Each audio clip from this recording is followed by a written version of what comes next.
Have you ever noticed how good morning became the deepest thing you said all day? How your conversations turned into weather reports and traffic updates? How the people around you started feeling like furniture? Teresa of Avila saw it happen to herself. Not slowly, fast. One morning in 1536, at the convent of the Incarnation in Avila, she realized she'd spent 3 hours talking and said absolutely nothing. 21 years old, fresh vows, already drowning. The grill was supposed to protect the nuns from the world. Instead, it became the stage for the longest, emptiest performance in Spanish religious history. Every day from sunrise until the bell for vespers, the parlor filled with visitors, nobility, merchants, town gossip carriers, people who had nowhere else to be, and nuns who forgot they were supposed to be somewhere else. Teresa sat on one side of the bars. Castilian aristocrats sat on the other. They talked about dresses, silk from Valencia, lace from Brussels, the cut of a sleeve that was fashionable 3 months ago in Madrid. They talked about who married whom. Donna Maria's daughter to the merchant's son. Don Pedro's nephew to that family with a suspicious converso background. They talked about scandals that did not matter and problems that would solve themselves. Did you hear what the bishop said? Did you see how she looked at him? Did you know they are nearly bankrupt? The conversations lasted 4 hours, 5 hours, sometimes 6. Teresa would lean forward to show interest. She would laugh at jokes that were not funny. She would nod sympathetically at problems that were not problems. She would offer wisdom that sounded profound, but meant nothing. When the visitors finally left, Teresa could not remember a single thing anyone had said, not one sentence, not one story. The hours had evaporated like water on hot stone. All that remained was the ache in her back from sitting too long, and the emptiness in her chest that felt like hunger, but was not. If you value documented historical accounts like this, subscribe. It is the best way to support our work. Comment from which city you are hearing this from. This script is researched and factual using sources from the Book of Her Life by Teresa herself, written between 1562 and 1565, translated by Kieran Kavanagh and Otilio Rodriguez through ICS Publications, and from the life of Saint Teresa of Avila, compiled by the Bollandists in 1684 with eyewitness testimony from the nuns who lived alongside her at Incarnation. Now back to the information. The convent of the Incarnation housed 140 nuns when Teresa arrived. By 1545, that number grew to 165. Most of them were not there because God called them. They were there because their families needed somewhere to put them. Unmarriageable daughters, widows with no inheritance, women whose only other option was the street. The rule said enclosure. The reality said open door. Nuns wore jewelry, gold chains blessed by bishops, rings inherited from mothers, pearls sewn into veils. They arranged their veils to look attractive, precise folds, strategic angles, the kind of attention to appearance that belongs in a ballroom, not a monastery. They left the convent for weeks at a time to stay at the estates of wealthy patrons. The official reason was rest. The real reason was money.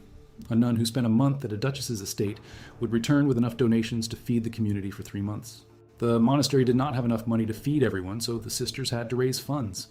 The dowries that new nuns brought covered basic expenses, but nothing more. Repairs to the roof, medicine for the sick, candles for the chapel, wine for mass. It all cost money the convent did not have. The method was simple. Entertain the rich, smile, flatter. Tell them they are brilliant. Tell them their children are gifted, and tell them God sees their generosity. Accept their gifts. Thank them profusely. Assure them their eternal reward is certain. Do it again tomorrow. Do it again next week. Do it until you have enough to survive another month. Teresa was good at it. Too good. Her father, Alonso Sanchez de Cepeda, had been one of the wealthiest wool merchants in Avila before he bought himself a fake knighthood to erase his family's Jewish roots. Teresa inherited his charm and his ability to hold a room. She was beautiful. She was funny. She had a sharp wit that made bishops laugh and a warmth that made lonely aristocrats feel important. People requested her by name. They wanted Teresa at the grill because she made them feel seen. The donations poured in. The prioress praised her. The other nuns resented her but needed the money. So Teresa sat at the grill, day after day, month after month, year after year. She told herself it was fine. She told herself she was doing good work, helping the community, supporting her sisters, being obedient, following orders. She told herself God understood. God knew the convent needed money. God knew she was just doing what was necessary. God would not hold it against her. But inside, something was rotting, a quiet decay that started in her prayer life and spread outward.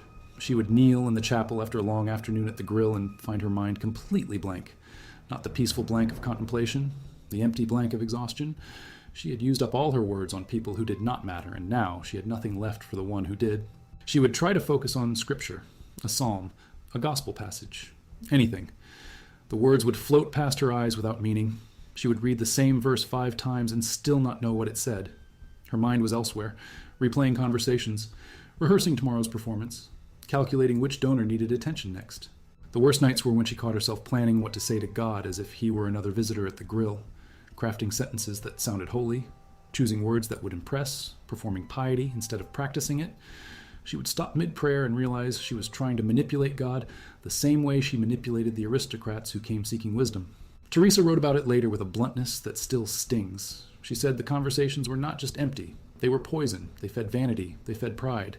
They fed the need to be liked and the fear of being forgotten.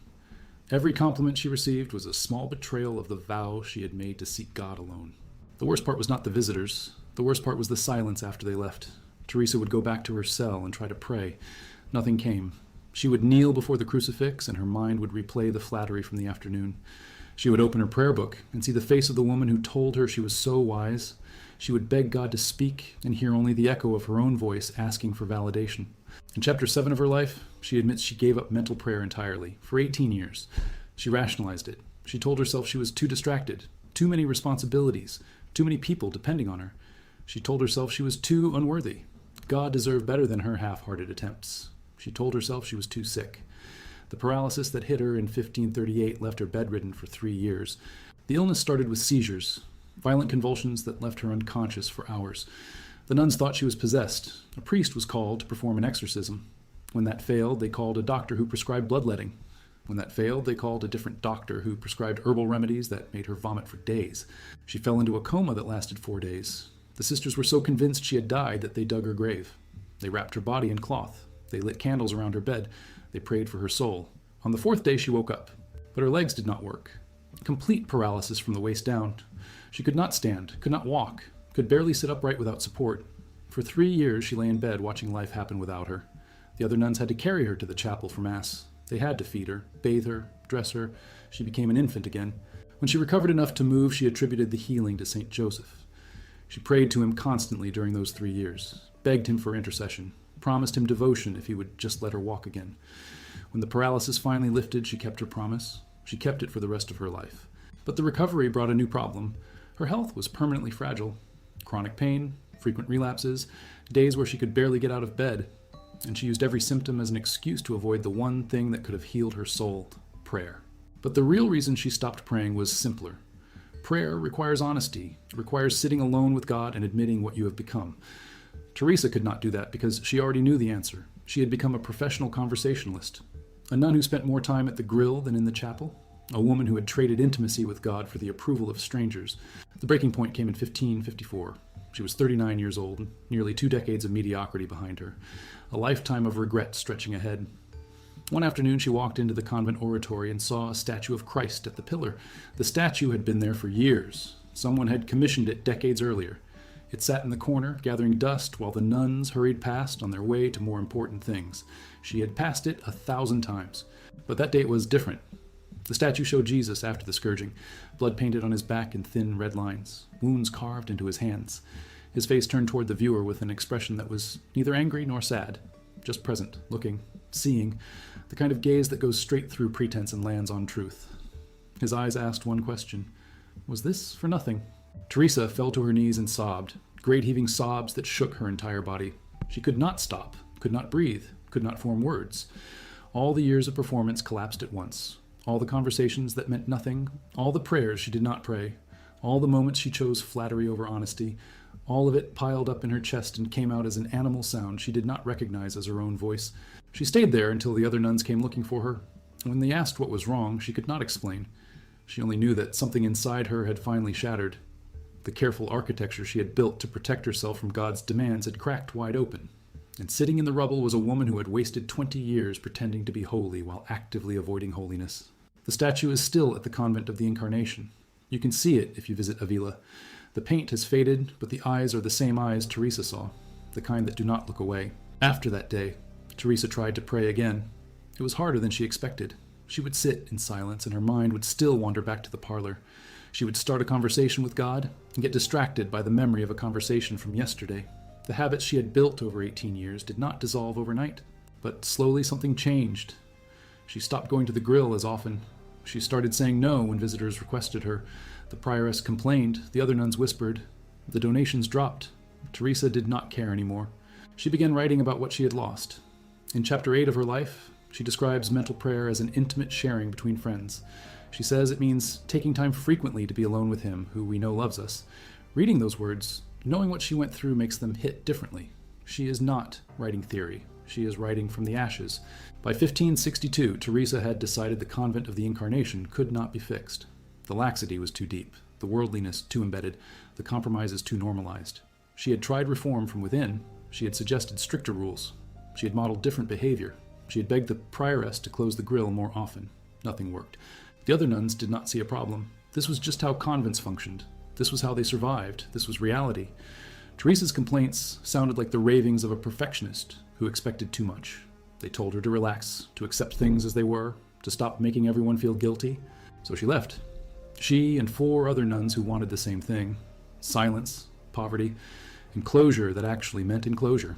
No grill parties, no parlor performances, no visitors unless absolutely necessary. Just prayer, just God. Just the life they had promised when they took vows 20 years earlier. Teresa founded the convent of St. Joseph with money borrowed from her sister and a wealthy friend named Dona Guiomar de Ulloa.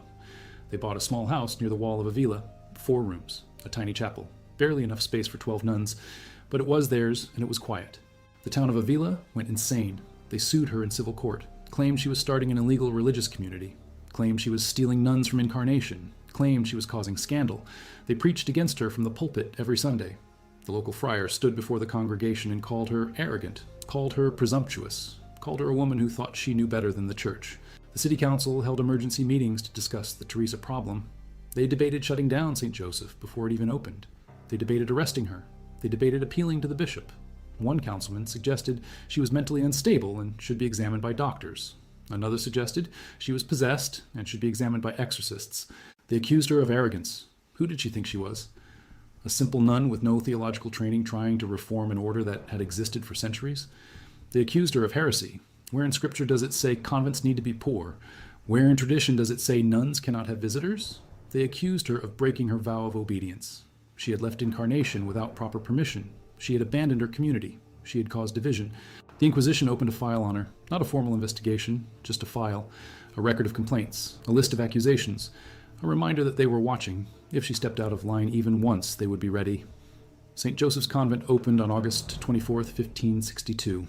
12 nuns total. They owned nothing. They wore rough wool habits. They went barefoot. They lived on donations but refused to beg. Most importantly, they kept the door closed. The rule Teresa wrote for St. Joseph was specific.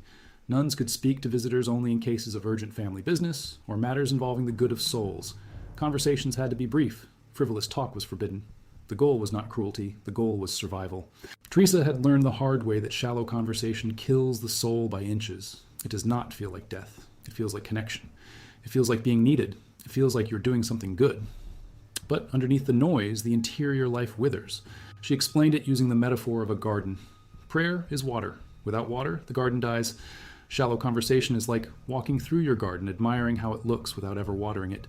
You feel productive. You feel busy. But the roots are drying out. The metaphor appears in chapter 11 of her life. She describes 4 ways to water a garden. The first way is drawing water from a well with a bucket. Hard work. Slow progress. This is beginner prayer. The second way is using a water wheel. Less effort. More water. This is growing prayer. The third way is diverting a stream to flow through the garden. Almost no effort. Constant water. This is deep prayer. The fourth way is rain. No effort at all. Pure gift. This is union with God. But here is what she does not say directly, but implies everywhere. If you spend all your time talking at the edge of the garden, you never get to the well. You never even try. You convince yourself that standing near the garden counts as watering it. Teresa's reform spread faster than anyone expected. The opposition was so fierce that it created publicity. People heard about the nun who was willing to fight bishops and city councils just to pray in silence. They wanted to meet her. They wanted to join her. By 1567, she had permission from the Carmelite general Juan Bautista Rubeo to found more convents. Between 1567 and 1582, she established 17 houses across Spain: Medina del Campo in 1567, Malagon in 1568, Valladolid in 1568, Toledo in 1569, Pastrana in 1569, Salamanca in 1570, Alba de Tormes in 1571, Segovia in 1574, Beas de Segura in 1575. Seville in 1575, Caravaca in 1576. Each one followed the same rule: enclosure, silence, no parlor games, no performances, no good mornings that meant nothing. But the resistance was brutal. It was not just theological, it was personal. Teresa represented everything the established religious orders feared: change, challenge, a woman with authority who refused to stay quiet. In Toledo, the local authorities tried to shut her down before she even arrived. They sent letters to Madrid. They appealed to the papal nuncio. They argued that allowing Teresa to found another convent would destabilize the entire region. When she arrived, anyway, they refused to give her the keys to the building she had purchased. She and her nuns had to climb through a window in the middle of the night to take possession. In Seville, the archbishop publicly declared she was doing the devil's work. He spread rumors she was possessed. He told the other bishops she was dangerous. He forbade any priest in his diocese from hearing her confession. For months, Teresa could not receive the sacraments because every priest in the city was under orders to avoid her. The friars were worse. Some Carmelite friars supported the reform. They wanted the same thing Teresa wanted: return to the primitive rule, embrace poverty, focus on prayer. But other friars saw the reform as an insult, an implied criticism of how they were living. If Teresa's convents were more holy, then their monasteries were less holy. The logic was unavoidable, and they hated her for it. In Valladolid, a group of friars who opposed the reform kidnapped her spiritual director, John of the Cross. They dragged him from his cell in the middle of the night. They locked him in a closet at their monastery in Toledo. 9 months, no trial, no charges, just imprisonment. They beat him. They starved him. They told him he would die there unless he renounced the reform. John refused. He escaped by tying together strips of torn blanket and lowering himself from a window. He walked 17 miles through the night to the nearest reformed convent, where the nuns hid him until it was safe to travel. When Teresa heard what happened, she wept. Not because she was surprised, because she knew it would happen again. Teresa kept going. She traveled by mule cart through summer heat that reached 110 degrees and winter cold that froze the roads. She wrote letters by candlelight. She negotiated with bishops. She comforted nuns who wanted to quit. She did all of this while suffering chronic pain from the illness that nearly killed her decades earlier. Why? Because she had seen what happens when good morning becomes the deepest conversation of the day. In 1577, she wrote The Interior Castle. It is her masterpiece. 7 mansions, 7 stages of the soul's journey toward God. The first mansion describes souls trapped in the outer courtyard. They are not evil, they are not malicious, they are just distracted. So distracted that they do not realize there is an entire castle inside them waiting to be explored. Teresa says these souls spend all their time with the lizards and snakes crawling around outside. They forget the king lives in the center. They forget they have access. They forget because everyone around them is also outside talking about lizards. This is not metaphor. This is diagnosis. The second mansion describes the moment someone hears the king calling. The voice is faint, barely audible over the noise, but it is there. The soul has a choice. Walk toward the voice or go back to the lizards. Most people go back to the lizards, not because they are cowards, because the lizards are comfortable. The lizards do not ask anything of you. The lizards do not require honesty or effort or change. The lizards just want you to keep talking. Teresa describes the internal war that happens in the second mansion. The soul wants God, but also wants approval. Wants silence, but also wants to be liked. Wants depth, but also wants the easy dopamine hit of a good conversation that means nothing. She warns that this stage is the most dangerous, not because the soul is far from God, because the soul is close enough to hear him, but not close enough to trust him. So the soul splits its time. Morning prayer, afternoon grill, evening prayer, afternoon grill again. The pattern continues until the soul forgets what it was praying for in the first place. The only way forward is to cut off the distractions completely, not reduce them, cut them. Teresa does not suggest balance. She suggests surgery. In the third mansion, the soul begins to practice virtue seriously. It prays daily. It avoids obvious sin. It looks holy. But Teresa says this is the mansion where souls get stuck for decades. Why? Because they are too attached to their own reputation as good people. They want to be close to God. They also want everyone to know they are close to God. The fourth mansion is where things get weird. God starts showing up in ways the soul did not expect. Moments of quiet where the presence of God becomes so overwhelming the soul cannot think. Teresa calls this the prayer of quiet. It feels like being submerged in warm water. Everything outside fades. For a few minutes, the soul knows with absolute certainty that God is real and present and paying attention. But then the prayer ends and the soul goes back to normal life. The temptation is to talk about it, to find someone who will listen, to describe the experience until the memory of it replaces the reality. Teresa saw this happen constantly. Nuns who experienced one moment of spiritual consolation and spent the next 10 years telling the story at the grill. The experience became a trophy instead of a doorway. The fifth mansion is union. The soul no longer feels close to God. The soul is inside God. Teresa uses the metaphor of a silkworm spinning its cocoon. The worm disappears. What emerges is something entirely different. She says this mansion cannot be reached through effort. It is pure gift, but the gift only comes to those who are willing to die to themselves completely, and that death starts with silence. The sixth mansion is suffering. God purifies the soul through trials. Teresa describes physical pain, spiritual darkness, visions that terrify, locutions that confuse. She says this stage is where souls either quit or surrender everything.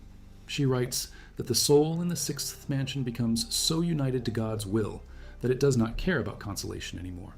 It does not care about reputation. It does not care about being understood. It only wants what God wants. This is where levitation started happening to Teresa. She hated it. She would grab onto the choir mats and beg the other nuns to sit on her to keep her on the ground. She was not proud of the mystical experiences. She was embarrassed because they drew attention, and attention was the one thing she had spent decades trying to escape. The seventh mansion is permanent union. The soul lives in constant awareness of God's presence. No effort required, no striving. The interior castle is fully inhabited. Teresa says very few souls reach this stage in life, not because God is stingy, because so few are willing to do what it takes to get there. And what it takes starts at the beginning. It starts with shutting up. Teresa wrote all of this between foundation trips. She wrote on the road. She wrote in borrowed rooms. She wrote while sick. The final manuscript of the interior castle was completed in 2 months, from May to November 1577, but she had been writing it for 40 years, since that first afternoon at the grill when she realized she had nothing to say. Teresa died on October 4th, 1582, in the town of Alba de Tormes. She was 67 years old. She had spent the last 20 years of her life traveling across Spain, founding convents and teaching nuns how to pray. She was exhausted. She was in pain. She was happy. Her last words were recorded by the nuns who sat with her. She said, "My Lord, it is time to move on. Well then, may your will be done. O my Lord and my spouse, the hour that I have longed for has come. It is time to meet one another." She was buried in a chapel at the convent of the Annunciation in Alba. 9 months later, the local priest exhumed her body because another monastery wanted the relics.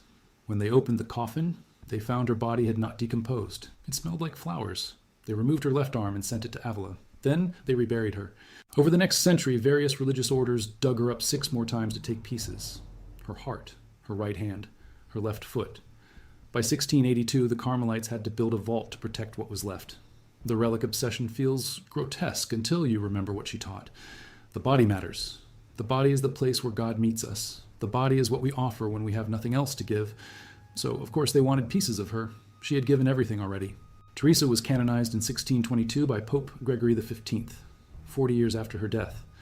In 1970, Pope Paul VI declared her the first female doctor of the Church. The honor recognizes theologians whose teaching has universal value for Catholics across time. The title makes sense, but it also misses something. Teresa was not primarily a theologian. She was a survivor. She survived the slow suffocation of shallow conversation. She survived the paralysis of spiritual mediocrity. She survived 18 years of feeling like God had abandoned her when really she had abandoned him. Her teaching comes from the wreckage. That is why it still works. She's not writing from a mountaintop. She's writing from the valley. She's writing to people who know exactly what it feels like when good morning becomes the deepest thing they say all day. The modern version of the grill is not a set of iron bars in a Spanish convent. The modern version is a screen, conversations that go nowhere, likes that mean nothing, comments that say everything except what matters. The technology changes. The emptiness stays the same. Teresa would recognize it immediately. The compulsion to check, the need to respond, the fear of being left out, the creeping suspicion that all of this talking is making you less able to think. She would recognize it because she lived it. She just lived it at the Convent of the Incarnation in 1536 instead of online in 2026. Her solution has not changed. Stop talking, start praying. Cut the distractions, not because distractions are evil, but because they are loud enough to drown out the one voice that matters. She says in chapter 15 of The Way of Perfection that the soul must close the door. She means literally, go to a room, close the door, sit in silence, do not open the door until you have spent time with the one who lives inside. This is not mysticism. This is survival. If you do not close the door, the noise will follow you forever. It will follow you into your prayer, into your thoughts, into your dreams. It will fill every quiet moment until there are no quiet moments left. The problem is not that we talk too much. The problem is that we talk about nothing so constantly that we forget what real conversation sounds like. Real conversation requires presence, attention. the willingness to be changed by what the other person says.